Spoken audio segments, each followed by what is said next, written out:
ससुराल में करे खूबे मस्ती गे ससुराल में करे खूबे मस्ती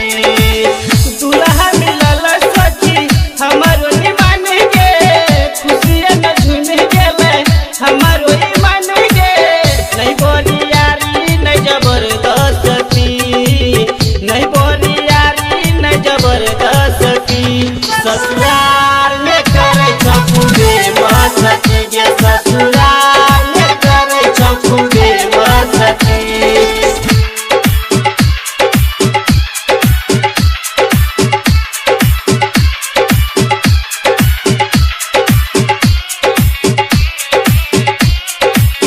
Presented by Riya Recording Studio, Khagaria.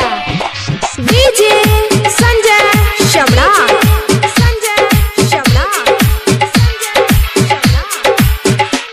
सहेली के सुख सारा मिलैया हमरा छोटकी नदिया से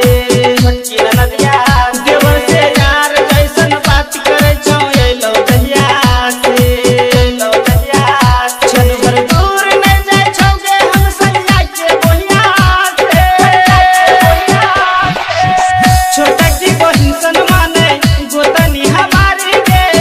छोटा की बहिन सन माने गोतनी हमारी गे भैंसुरोज करे हमरा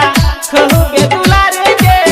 प्यार में डूबल छै पूरा बसती हाँ प्यार में डूबल छै पूरा बसती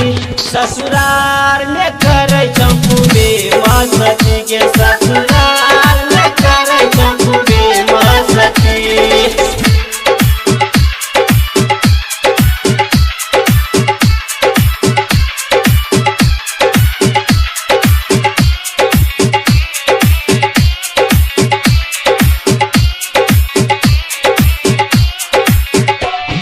DJ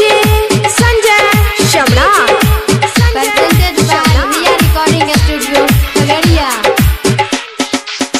कि कहियो सखी गे कि कितना खुश रहे छौ